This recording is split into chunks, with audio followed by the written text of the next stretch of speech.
Os profissionais da segurança pública na reforma da Previdência. Seminário na Câmara reúne policiais, peritos, bombeiros, Ministério Público e outros agentes que estão de olho nas mudanças. O que dizem os deputados ligados a Marielle Franco sobre a prisão de 2 suspeitos pelo assassinato que chocou a política e o país? E sessão solene mostra como a campanha da Fraternidade 2019 vai apostar num tema que passa pelo Legislativo: a importância das políticas públicas.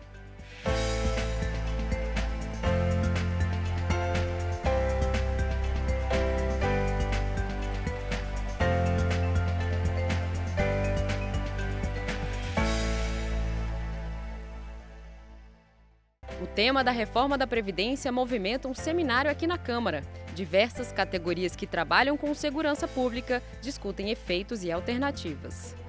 Promotores, juízes, policiais civis, policiais militares, bombeiros. As categorias são diversas e as dúvidas ainda mais quando o tema é reforma da Previdência. Para os magistrados, um dos problemas é o aumento da contribuição. 40% da renda tributada na fonte, no nosso ponto de vista, é com fisco. Para o Ministério Público, o problema é o futuro sistema de capitalização. Qual é o custo da migração de um sistema de repartição para um sistema de capitalização? Não sei, mas o governo precisa mostrar isso para a sociedade. Para os policiais, o problema é outro. A nossa categoria é a única que dá a vida em prol da sociedade. O número de suicídios de policiais, de afastamento de policiais, quem está na linha de frente é o soldado, é o cabo, é o sargento, que está lá e precisa tratar das suas peculiaridades de forma diferenciada. O efetivo é baixo. O desinteresse por causa da violência que o policial sofre também afasta. E se for para o policial ter que trabalhar 40 anos para ter o teto da Previdência, sem a paridade, sem a integralidade, ele vai fazer concurso para uma outra área, né? Você poderá ouvir essas críticas e pensar: ué, mas a Comissão Especial da Reforma ainda nem teve início. É verdade, mas os grupos de interesse já estão se articulando, antes mesmo do início oficial das discussões. Isso porque a Câmara dos Deputados pode ter uma chance para eles, uma chance de serem ouvidos e, quem sabe, de mudar o texto. Nós temos um objetivo claro de fazer um enfrentamento em relação à reforma para os militares e dos policiais. Nós entendemos que a cota de sacrifício que se exige de nós estamos dando já, que é o enfrentamento da criminalidade violenta no Brasil, que tem índice de guerra. Eu defendo a manutenção do texto atual da forma que está para todo mundo. Talvez assim, a manutenção do texto atual não seja o ideal, porque todos nós vamos ter que dar a nossa cota de sacrifício. Nós não temos como fugir disso.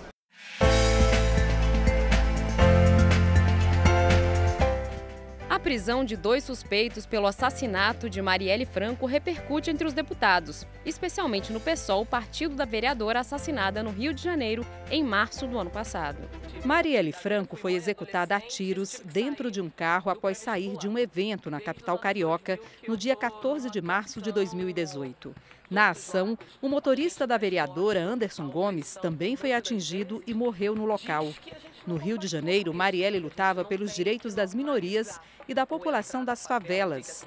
Na Câmara dos Deputados, uma comissão externa foi formada para ajudar na investigação, mas o relatório final apontou falhas na apuração do caso e recomendou que a investigação fosse feita por órgãos federais. Quase um ano depois do assassinato, a Polícia Civil do Rio de Janeiro prendeu os supostos atiradores. O deputado Marcelo Freixo, do PSOL do Rio de Janeiro, quer a conclusão imediata do caso. É importante dizer que um ano é um tempo inaceitável para essa primeira resposta.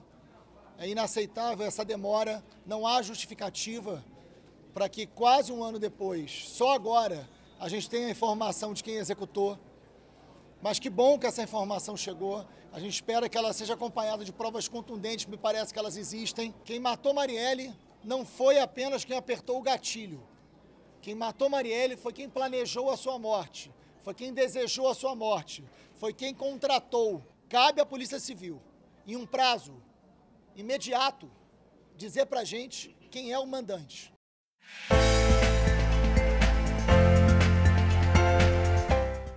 Sabe aquele chefe que berra e humilha os funcionários repetidamente? Ou aquela pessoa que desmerece toda hora um colega ou sabota intencionalmente o trabalho de outro?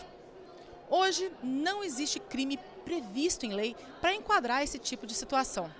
Mas o plenário da Câmara aprovou uma proposta que transforma o assédio moral no trabalho em crime previsto no Código Penal, que pode ser punido com detenção de até 2 anos mais multa. Mas para que isso aconteça, é preciso que a vítima do assédio moral faça a denúncia, que depois de feita não poderá mais ser retirada. Mas a aprovação não foi fácil não, viu? Além dos quase 18 anos de tramitação na Câmara, o projeto foi debatido por mais de 4 horas no plenário nesta terça-feira. O texto envolvia algumas discordâncias. Por exemplo, uma das críticas era de que ele era subjetivo. Outra, de que já existe lei para punir injúria. Outra, de que não penalizava empresas que se omitem ao não interferir nos casos de assédio moral. E também tinha quem criticava o projeto justamente por interferir dentro das empresas.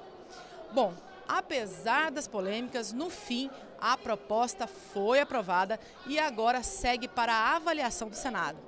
Esta era uma das prioridades da bancada feminina para a votação nesta semana, para marcar a passagem do Dia Internacional da Mulher.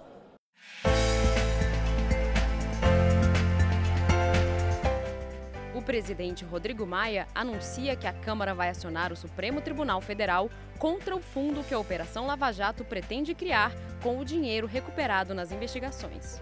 A mesa se reuniu, vai entrar com o apoio de quase todos os líderes, acredito eu, com 2 representações, uma ao Supremo, uma reclamação e um pedido de inspeção no Tribunal de Contas, para que ele avalie, né, a questão dessa constituição do fundo do ponto de vista orçamentário. E uma reclamação, já que nós entendemos que a criação de um fundo precisaria passar por autorização legislativa, né? Não apenas a criação, mas a execução do seu orçamento. E analisando a peça, o acordo americano, nada diz que há uma obrigatoriedade, um encaminhamento para o Ministério Público, é para o governo brasileiro. E nós entendemos que o governo brasileiro é a União, é ele que foi eleito de forma legítima para executar a reparação, o dinheiro que está sendo devolvido ao Brasil. E também, claro, também pediu do TCU que avalia a própria conduta dos dirigentes da Petrobras, que também deveriam ter tido um cuidado maior com a sua assessoria jurídica de assinar um documento que, do nosso ponto de vista, não tem base legal.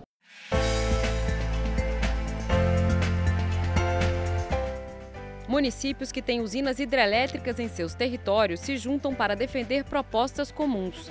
O encontro de representantes dos municípios que sediam barragens e usinas hidrelétricas tratou de assuntos como o aproveitamento da água de reservatórios para o cultivo de peixes. Um dos convidados, o secretário adjunto do Ministério da Agricultura, explicou que o governo federal quer estimular a aquicultura nessas barragens para gerar emprego e renda no entorno das usinas hidrelétricas.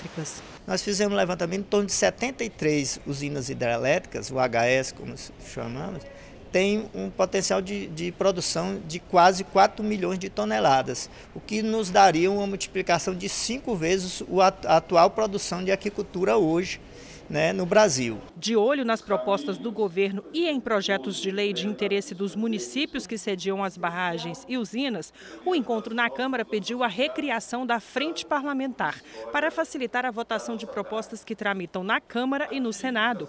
A preocupação é melhorar a receita desses municípios. Para a grande maioria dos municípios que são sedes de usina ou são alagados, a usina hidrelétrica representa a grande indústria desse município. É onde se tem a maior fatia do valor adicionado do ICMS, é onde se tem a maior fonte de emprego e de renda. Então, por conta disso, nós estamos vigilantes nas matérias que prejudicam esses municípios para que elas possam efetivamente ser arquivadas. E, por consequência, também estamos atentos àquelas outras matérias que, de certa maneira, dão condições para que esses municípios tenham mitigado seus impactos quando da construção do empreendimento hidrelétrico. Cada dia mais vai diminuindo a produção de energia elétrica, hidráulica, pelo crescimento da eólica e da solar. E, com isso, vai começando a diminuir a participação no bolo nacional que tinha no passado. Então, nós vamos estudar alternativas para compensar estas perdas.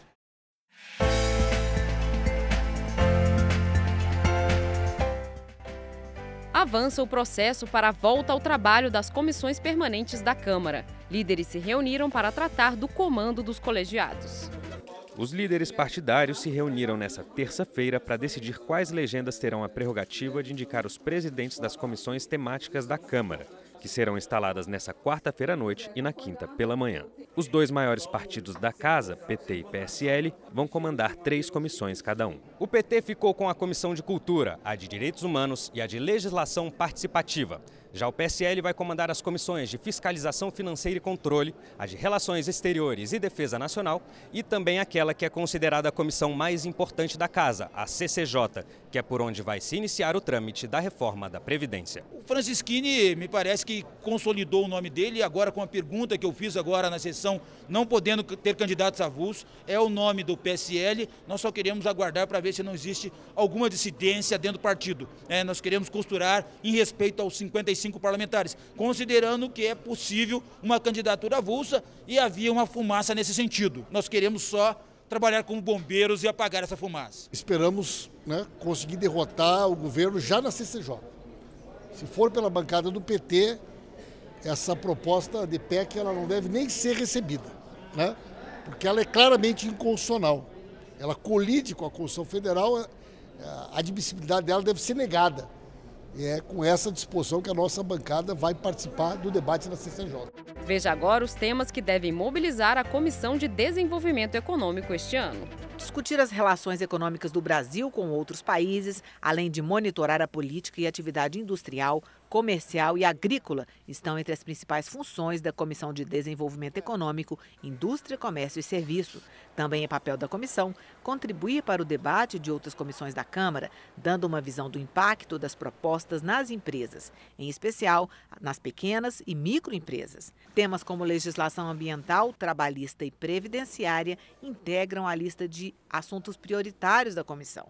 E a previsão para 2019 é de muito trabalho. Uma série de mudanças na organização dos mercados, a concorrência, especial cartéis, combate a cartéis, a diminuição dos entraves burocráticos que existem na economia. Então, tudo isso eu acho que está dentro da agenda do Executivo e que, ao virem para cá, certamente passarão pela comissão. Nós temos muitas defasagens no desenvolvimento brasileiro, na atividade produtiva no nosso país. Nós estamos numa fase de desindustrialização, cada vez a participação da indústria na nossa economia diminui. Nós temos um problema de mão de obra, a falta de investimentos para a qualificação da mão de obra e a preservação de empregos, empregos de qualidade, emprego decente. Esse é um debate também que a comissão está chamada a fazer.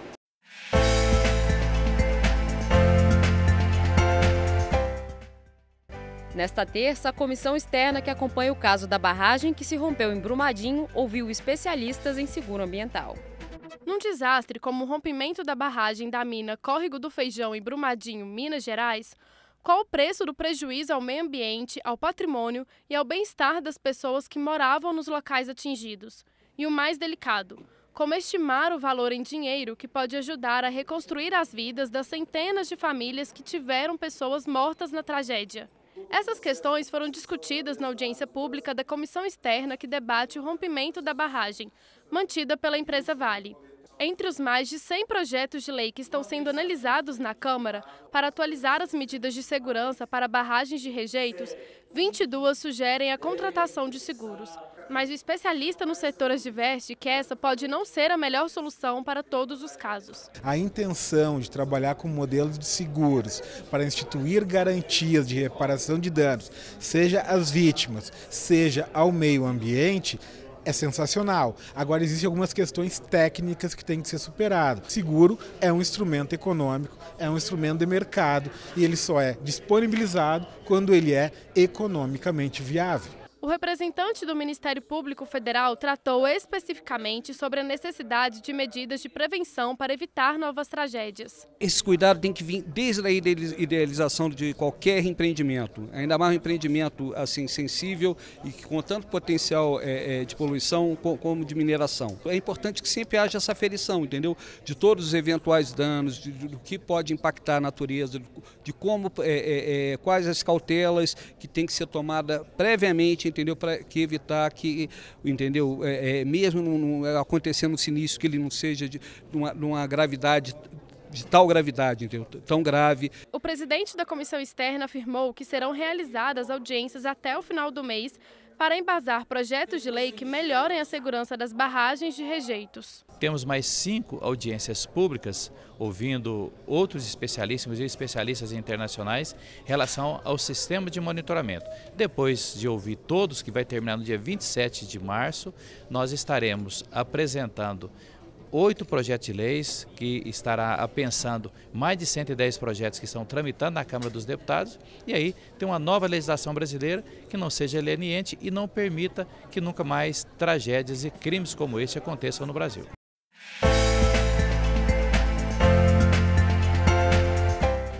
A tradicional campanha da fraternidade, que a Igreja Católica realiza todos os anos, ganhou sessão solene nesta terça-feira. Este ano, o tema escolhido para a campanha passa pelo trabalho do Legislativo. É fraternidade e políticas públicas. A sessão solene começou com a exibição de um vídeo que trazia a mensagem do Papa Francisco.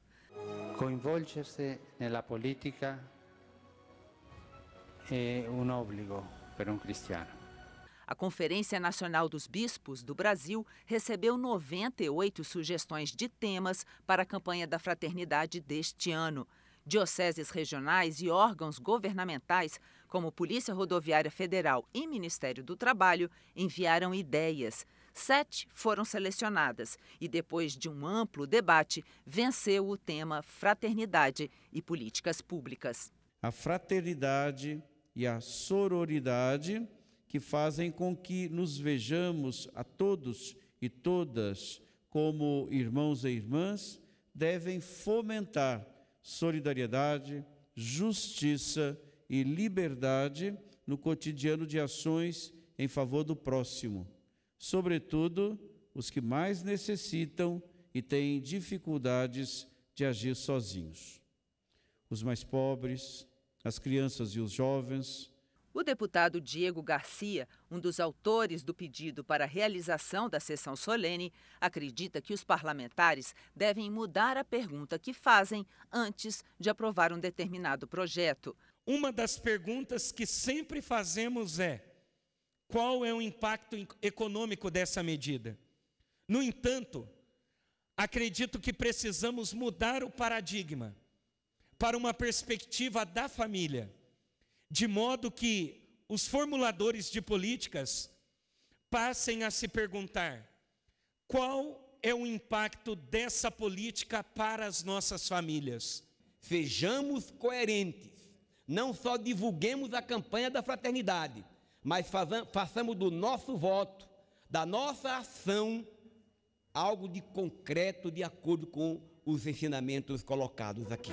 Essas foram as notícias da Câmara nesta terça-feira, 12 de março. Para mais informações ou para rever nossas reportagens, acesse www.câmara.leg.br. Nós voltamos amanhã.